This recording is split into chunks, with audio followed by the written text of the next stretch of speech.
कर्म योगी को और समझाते हुए कृष्ण कह रहे हैं कि कर्म योगी कर्मों के फल का त्याग कर देता है और इस त्याग की वजह से ही वो भगवान को हासिल कर पाता है।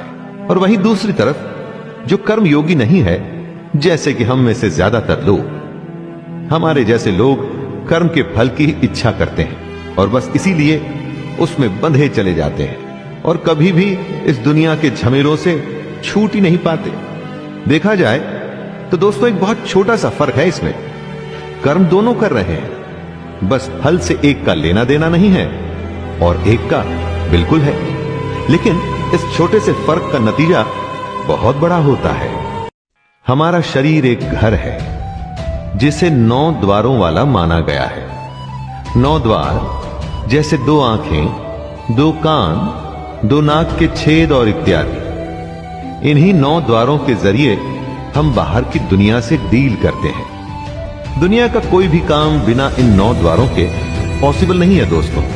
इसी घर में रहता हुआ सांख्य योग वाला सन्यासी देखने में तो हम सबके जैसे सारे काम कर रहा है, लेकिन अंदर से वो एकदम अलग है। उसके अंदर का सब कुछ भगवान से जुड़ चुका है और इसीलिए वो असल में कुछ नहीं कर रहा।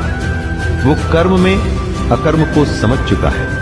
खुद को बस जैसे एक माध्यम मान के वो परमात्मा का काम कर रहा है। आदमी का एक तो होता है स्वभाव और एक होती है उसकी प्रकृति।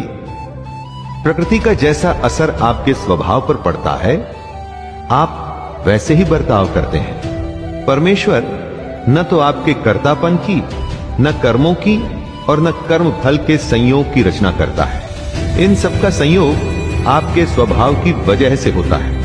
आपका स्वभाव विकृत है या विकसित है, इस पर ही डिपेंड करता है कि आप क्या करेंगे। आपके करने पर कौन सा कर्म होगा और उस कर्म के अनुसार आपको क्या फल मिलेगा। इस सब के लिए खुद को ही जिम्मेदार मानिए दोस्तों। ऐसा मत सोचिएगा कि मैंने तो मेहनत की थी लेकिन भगवान ने ही फल नहीं दिया।